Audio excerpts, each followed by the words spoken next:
If anyone has told you that there is a specific way you have to welcome a tarot deck into your collection, that there are specific steps you have to do, they're wrong.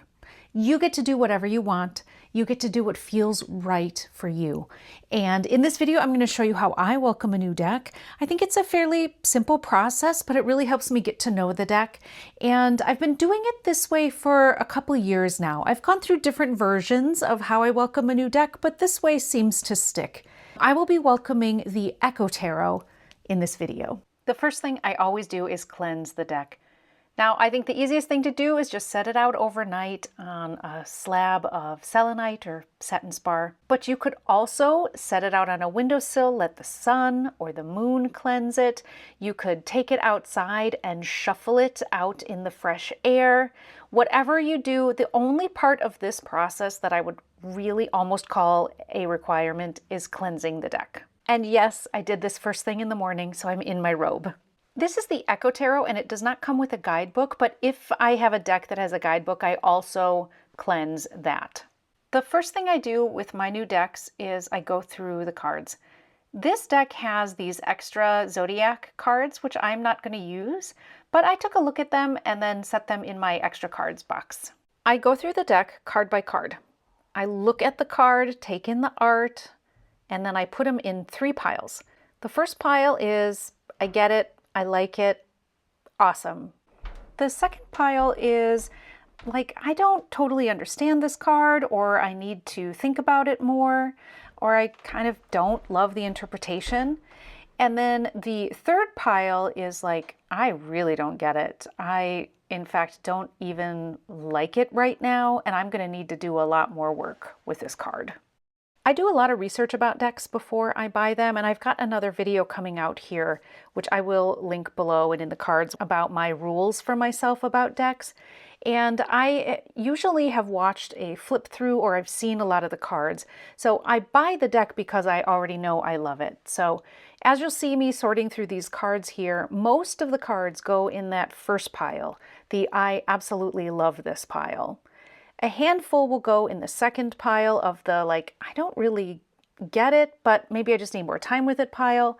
And very few will be in the third pile, the I really don't love this card pile. Sometimes while I'm going through the deck, I will see something in a card, and then I will realize that a card I had originally put in the second or third piles actually doesn't belong there anymore. Something will open up for me and I will move it. Once I've gone through the whole deck, then I pick up the second pile and the third pile, and I start looking through them again. Inevitably, my first pass was exactly that, a first pass, a first impression, and the cards in the second and the third pile, once I give them a little bit more time and I look at them a little bit longer, fit in the first pile. Now, that's not to say I don't have cards that I don't really love in any deck, and it is fine that I don't love them. But when I do this, I am getting to know my cards, and I'm investigating the cards that need a little bit more time. Now that I've gotten to know the art, it's time to get to know the cardstock. I just shuffle it a bunch of times. I practice overhand, riffle, side riffle. I practice all different ways of shuffling to try to get to know what this deck needs and the most comfortable way to shuffle it. And this is also, I think, part of cleansing the deck, bonding with the deck, activating the deck. So I spend a pretty good amount of time just shuffling and playing with it. When I'm done shuffling, I do a reading. Here I am looking through some of my zines to try to find a reading to do that day. Because it was early in the morning, I'm going to do a daily draw. I try not to do a big high-stakes reading, the first reading with a deck, and you'll see I don't do an interview of my deck. I used to do an interview spread, but now I just want to do a reading.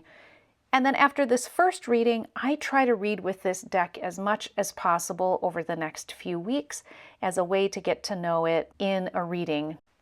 And the last thing I do is I try to match it up with my oracle decks. So I have written out note cards for each of my oracle decks, and I track which tarot decks look the best with that particular oracle. And so I just sit down at my desk and I pull out all my oracles and I compare them with the tarot. And some are like absolutely a no.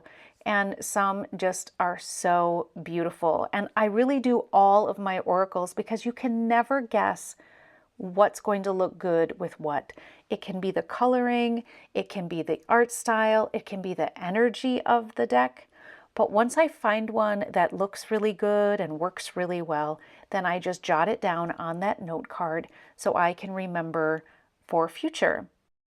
One of the things I do in my practice is I take a handful of decks upstairs to my work desk every week. And these cards where I've got the pairs matched up really help me to find a little collection of decks that will work well for that week. So besides just being really fun to do, this does help me when I'm putting together my little weekly deck collections. And that's it. That's all I do to welcome a new deck. I'd love to hear how you welcome decks. Like this video if you liked it, subscribe if you're interested in more tarot content, and thanks for stopping by.